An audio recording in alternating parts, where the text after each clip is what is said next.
So first of all మీ characterisation చాలా shades ఉన్నాయి. బయట 420 ఎలా ఉంటారో మీరు అలాగే అందులో యాక్ట్ చేయడం జరిగింది. సో మీ పరంగా చూసుకుంటే మీకున్నటువంటి ఛాలెంజెస్ ఏం ఫేస్ చేశారంటే ఏం చెప్తారు? త్రూఅవుట్ జర్నీ ఫైట్ సీక్వెన్సెస్ కూడా మీకే ఎక్కువ ఉన్నట్టున్నాయి. ట్రైలర్ చూస్తే చాలా కనిపిస్తున్నాయి, అందరూ మీద పడిపోయి మరి కొట్టేస్తున్నారు మిమ్మల్ని. సో మీరు కూడా నాటుకోడ్ అంటే ఎలాగా అని చెప్పి ఏవో డైలాగులు చెప్పారు. సో మీ క్యారెక్టరైజేషన్ పరంగా చెప్పండి. అదే అండి, బయలర్ కోడి తిని మీకెంత బలుపు ఉంటే నాటుకోడి తిని నాకెంత ఉండాలి రా. థ్యాంక్ యూ అండి. ఓకే చెప్పండి, అసలు మీ క్యారెక్టరైజేషన్ గురించి చెప్పండి అండ్ మీరు ఫేస్ చేసిన ఛాలెంజెస్.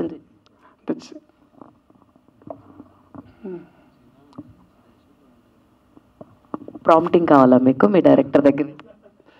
వాడు వదిలిన బాణానిగా మేడం, అందుకే అట్లా. సరే, విషయం ఏంటంటే చాలా ఫేస్ చేశాము. నా క్యారెక్టరైజేషన్ పరంగా వచ్చేసి మీకైతే కనిపించింది ట్రైలర్లోనే. కాకపోతే ట్రైలర్లో మాత్రం చిక్కుముడులు ఉన్నాయి. అవన్నీ థియేటర్లో మొత్తం ఒక్కొక్కటి అన్నీ ఓపెన్ అవుతాయి. అక్కడ మీరు తెలుసుకున్న నా క్యారెక్టరైజేషన్ ఏంటనేది. ఈయన పడ్డ స్ట్రగుల్స్ నేను చెప్తానండి. అదే నేను ఏదో విన్నాను, ఎవరితో లైక్ స్టిచెస్ పడ్డాయి అంటారు, ఎవరిది అది? అదే మేడం, యాక్చువల్లీ ఏంటంటే చైన్ స్నాచింగ్స్ చూశారు కదా, దాంట్లో ఒక టీవీ పడాలి. ఫస్ట్ టేక్ పడింది, అది పలిగి కొంచెం ఇట్లా చాకులాగా బయటకు వచ్చేసింది అనమాట. సెకండ్ టేక్లో ఇక్కడ పడి స్టిచ్ అయిపోయింది, ఒక 2-3 ఇంచెస్ తెగిపోయింది, ఒక 12 స్టిచెస్ పడ్డాయి. అండ్ ఇంటర్వెల్ ఫైట్లో ఒక 40-50 మెంబర్స్ యూత్తో ఉంటుంది, ఒకటి 18 ఇయర్స్ ఆ ఏజ్ గ్రూప్ వాళ్ళతో ఉంటుంది. ఇసుక మట్టి అలాంటి దాంట్లో చేసాము. చెవుల్లో లిటరల్గా ఇంత మట్టి వెళ్ళింది. ఒక 2 months చెవిటోడ్లా బతికాడు. ఇది ఎగ్జాజరేషన్ కాదు, రియల్గా జరిగింది ఇది. అది మేడం, మీ కష్టానికైతే ఫలితం దక్కాలని నేను కోరుకుంటున్నాను. క్లైమాక్స్లో వీళ్ళిద్దరితో పాటు సురేష్ అని ఆయన కూడా ముగ్గురు అసలు బాడీ స్ప్రేలు దాదాపు 20-30 పెయిన్ కిల్లర్స్ స్ప్రేలు ఉంటాయి కదా, 20-30 బాటిల్స్ అంటే గ్యాప్ వస్తే స్ప్రే కొట్టుకుంటూ చెట్టు కింద కూర్చున్న వాళ్ళు. సురేష్ అని చెప్పాను కదండి, రమణ అనే క్యారెక్టర్ నా friend character. Is also one of the heroes. And తన రోల్ కూడా చాలా చాలా ఇంపార్టెంట్, చాలా అద్భుతంగా చేశాడు ఆ కుర్రాడు కూడా. Okay, all the very best అండి. And one last question. Actually ఇవి చెప్పొద్దు అనుకున్నాం, ఇవన్నీ సక్సెస్ మీట్లో అక్కడ చెప్పుకుంటే బాగుంటుంది అనుకున్నాం కానీ ఓకే మా సార్ అందుకని అన్నీ మింగేస్తున్నా, తను వచ్చి వామిటింగ్ చేసేసాను. అండ్ ఇంకొకటి అండి, ఫస్ట్ థింగ్, చిన్న సినిమాలు వచ్చినప్పుడు మా సినిమా ఒక్కరోజు ఒక 2 షోలు 3 షోలు ఆడినా బాగుంటుంది, సరిపోతుంది మాకు, అదే మాకు పెద్ద హిట్ అని చెప్పని అనుకుంటారు. చాలా చాలా లో బడ్జెట్ సినిమాలు. సో మీరు ఇందాక అన్నప్పుడు చూసినా పర్లేదు, చూడకపోయినా పర్లేదు, మేము ఎఫర్ట్ పెట్టామని అన్నారు. ఇప్పుడు ఈ సినిమాని ఇచ్చట లవ్ అమ్మబడును కొనబడును మీ ఉద్దేశంలో కమర్షియల్ యాంగిల్ ఎలా ఆలోచిస్తున్నారు? ఇందాక మా ఫ్రెండ్ అడిగితే ఒక ఆన్సర్ చెప్పారు. ఇప్పుడు మీ సినిమా ఒక్కరోజు ఆడితే సరిపోద్దా మీకు? ఒక్కరోజు కాదండి, నా అంచనా ప్రకారం కనీసం 10 రోజులు ఆడుతుంది, కనీసం ఆడుతుంది. అది జనాలు వచ్చి చూస్తారని అయితే గట్టిగా నమ్మకం ఉంది, చూస్తారని అనుకుంటున్నాం. All the very best. Thank you అండి, thank you so much. Sir, director గారు చెప్పండి సార్. ఇప్పుడు ఇచ్చట లవ్ అమ్మబడును కొనబడును అని మొత్తం లవ్ మీదే కాన్సెప్ట్ ఉందని తెలుస్తుంది. అంటే first of all what is men by love అంటే మీ పర్సెప్షన్లో ఏంటి అంటే ఏం చెప్తారు సార్? నా పర్సెప్షన్లో లవ్ అంటే అక్కడ కంటెంట్ ఏంటంటే, ఇప్పుడు ఈ సోకాల్ నిబ్బీలు ఎవరైతే ఉన్నారో వాళ్ళకి లవ్ అనే పదాన్ని అడ్డం పెట్టుకొని రకరకాల చెత్త అంతా చేస్తున్నారు. వాళ్ళ పాయింట్ ఆఫ్ వ్యూలో చెప్తున్నాం కాబట్టి కథ లవ్ అమ్మబడును కొనబడు అనేది పెట్టడం జరిగింది సార్. అంటే ఇప్పుడు నార్మల్గా మీరు యూట్యూబ్లో కొన్ని టాస్క్లు చేశారు సార్, అది రియల్లా లేకపోతే స్క్రిప్ట్ అంటే ఏం చెప్తారు? అది స్క్రిప్టెడ్ అయితే ఇంతకుముందు మన సిరిసిల్ల జిల్లా నుంచి ఒక సబ్స్క్రైబర్ వచ్చారు, అండ్ ఒక సిస్టర్ తనకు మేము చేసిన హెల్ప్ వల్లే నల్గొండ జిల్లా అవతల నుంచి ఒక ఆవిడ వచ్చారు.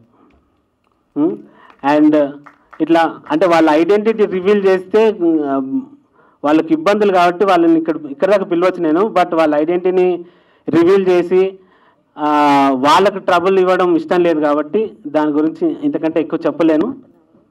అది. హలో సార్, దీంట్లో ఒక స్టార్ హీరో క్యామియో రోల్ చేశా అన్నారు, మీరేమంటారు దానికి? అది సర్ప్రైజ్ అండి, అది ఎట్లా చెప్తాం. అయితే క్యామియో ఉందన్నమాట. అంతే కదా, తెర మీద చూడాలండి అది. సరే, అయితే ఎవరు చిరంజీవి గారి రేంజా లేదా బాలకృష్ణ గారి రేంజా? అంత రేంజ్ అంత లేదు, అది సర్ప్రైజ్ అన్నాం కదా, అది అది చెప్పలేము. Okay okay okay okay yeah సరే. ఇంకొక విషయం సుధాకర్ గారికి. యా సార్ చెప్పండి సార్. మీకు బిగ్ బాస్ నుంచి కాల్ వచ్చిందని చేస్తున్నారు, అసలు ఎందుకని వెళ్ళలేదు? అయితే కాల్ వచ్చిన మాట వాస్తవమే అండి. కాకపోతే ఒక దిక్కు మనకి ఇక్కడ యూట్యూబ్ పరంగా టాస్క్లు అవి ఉన్నాయి, ప్లస్ ఇంకోటి ఏంటంటే మన మూవీ వర్క్స్ నడుస్తున్నాయి. సో వీటి మధ్యలో నాకు కొంచెం కుదరకపోవడం వల్ల వెళ్ళలేదు. ఇంకోటి ఏంటంటే నాకు వాస్తవానికి నాగార్జున సార్ గారు ఫోన్ చేయలేరు. అది మరి నీలాంటి వాళ్ళు చేసిరా, నాలాంటి వాళ్ళు చేసిరా, మరి ఎట్లాంటి వాళ్ళు చేసిరా అనేది తెలియదు. కాబట్టి అది ఎంతవరకు నిజమనేది కూడా తెలియదు. అది ప్రతి ఒక్కరు యూట్యూబ్లో కొంచెం ఫేమస్ అవగానే సినిమాలు చేస్తున్నారు. మీరు ఒక్కసారైనా ఆలోచించారా కనీసం మీరు హీరోగా ఎలా సెట్ అవుతారు అనేసి? Thank you sir. ఒక్కసారి మీరు మూవీ చూసినాక మీరు మాట్లాడండి. ఓకే ఓకే ఓకే సార్, ఇప్పుడు కాన్సెప్ట్ పరంగా చూసుకుంటే కొద్ది different type of concept sir. అంటే ఇది రియల్ బేస్ ఇన్సిడెంట్సా లేకపోతే ట్రూ బేస్ ఇన్సిడెంట్స్ అంటే ఏంటి? ఓకే సార్, ఇప్పుడు స్టోరీ చూసుకుంటే కొద్దిగా డిఫరెంట్ టైప్ ఆఫ్ కాన్సెప్ట్లా అనిపించింది. అంటే ఇది ఎంతవరకు రియల్ బేస్ ఇన్సిడెంట్స్ ఆధారంగా తీసుకొని చేశారు సార్ అంటే ఏం చెప్తారు? రియల్ బేస్ ఇన్సిడెంటా లేకపోతే మీ ఓన్గా రాసిన స్టోరీ అంటే ఏంటి? డైరెక్టర్ గారు దానికి అతనికంటే నా దగ్గర మంచి ఆన్సర్ దొరుకుతుందండి. సమాజంలో జరిగేదే చూపించాం మేము, కల్పితం ఏం లేదు. బట్ దాన్ని ఏ రకంగా చెప్తే జనాలు బోర్ కొట్టకుండా చూస్తారనే దాన్ని మనం ఓన్ చేసుకొని రాసాం. ఇంతకుముందు అన్నట్టుగా దీంట్లో ముగ్గురు కనిపిస్తున్నారు. అక్కడ ముగ్గురు క్యారెక్టర్స్ అబ్బాయిలను వాడుకునే వాళ్ళు కాదు. ప్రీతి క్యారెక్టర్ అని ఉంటుంది, తనేమో అబ్బాయిలను స్ట్రా వేసుకొని చురుకునే క్యారెక్టర్, తనకు మంచి గుర్తింపు వస్తుంది. అలాగే సీత, ఒక నిమిషం ఏంటి, అండ్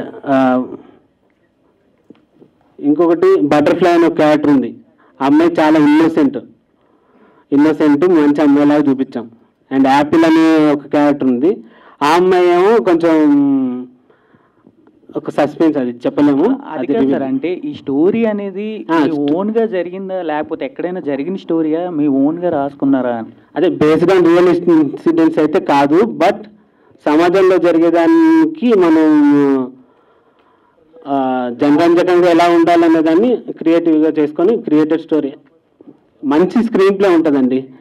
ఇది ట్రైలర్ ఇలా కట్ చేసినప్పటికీ మంచి స్క్రీన్ ప్లేతో గ్రిప్పీగా ఉంటుంది.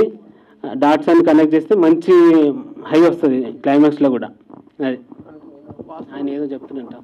అంటే ఇక్కడికి చాలా మంది సుధాకర్ అన్న కోసం వస్తారు. ఖచ్చితంగా సుధాకర్ అన్న కోసం వచ్చిన తర్వాత మీకు ఖచ్చితంగా ఇక్కడ ప్రసూన అనే అమ్మాయి వచ్చింది. ఇక్కడ తను ప్రీతి అనే క్యారెక్టర్ అండి. ఆ క్యారెక్టర్ ఖచ్చితంగా అసలు ఎంటైర్ మూవీకి ఒక హైలైట్గా నిలుస్తుంది. అండ్ ఇందాక చెప్పినట్టు రమణ అనే క్యారెక్టర్ కూడా చాలా అద్భుతంగా ఉంటుంది. రిమైనింగ్ ఆ కనపడిన క్యారెక్టర్స్ కూడా చాలా అద్భుతంగా ఉంటాయి. Heroine, especially heroine character. So ఈ సుధాకర్ అన్న కోసం వచ్చిన వాళ్ళందరూ కూడా వీళ్ళందరికీ అభిమానంతో బయటికి వెళ్తారని ఖచ్చితంగా చెప్పగలను. Each and every character has their own identity. అంత గ్రిప్పింగ్ క్యారెక్టర్స్ ప్రతి ఒక్కటి కూడా. యాక్చువల్లీ ఏంటంటే ఇది యూట్యూబ్లో రిలీజ్ చేద్దాం అనుకునే కంటెంట్ కాదు. ఎందుకంటే ఇందులో చాలా చిక్కులు ఉన్నాయి కాబట్టి ఇది చూడాలంటే 2 గంటలు సమయం, వాస్తవానికి చూడాలంటే 2 గంటలు సమయం కేటాయించాలి. ఇది థియేటర్ కోసమే డిజైన్ చేసింది మన సార్ డైరెక్టర్ గారు. సో ఖచ్చితంగా థియేటర్లు చూడాలనే ఉద్దేశంతోనే దీన్ని థియేటర్లు రిలీజ్ చేస్తున్నాం. అది యూట్యూబ్లో అనుకో స్కిప్ చేసుకోవాల్సి వస్తుంది కాబట్టి టోటల్ సినిమా చూస్తే మీకు అప్పుడు కంటెంట్ అనేది సంపర్కం అవుతుంది అని అనిపించింది నాకు ట్రైలర్లో చూసినప్పుడు. I don't know whether it happens ఎలా అని. మీ లైక్ మీరు ఆల్రెడీ మీడియాలో వర్క్ చేశానని అన్నారు అండ్ ఇలా వచ్చానన్నారు. మీ ఉద్దేశంలో ఈ స్టోరీ మీకు చెప్పంగానే మీకు నచ్చిన ఎలిమెంట్ ఏంటండి? మేడం, ఫస్ట్ ఆఫ్ ఆల్ ఇక్కడ మేము ముగ్గురం కూడా సొసైటీ గురించి ఒక ఫైర్తో వర్క్ చేసిన వాళ్ళం. మేము తను మీకు తెలుసు, సుధాకర్ అండ్ అంజనీ ఏం చేస్తున్నారో తెలుసు. అండ్ నా జాబ్ వచ్చేసి నేను మీడియాలో వర్క్ చేస్తున్నాను యాజ్ అన్ యాంకర్, జర్నలిస్ట్గా వర్క్ చేస్తున్నాను. బట్ మా సినిమా చూసినా చూడకపోయినా అది మాకు అసలు మ్యాటరే కాదు.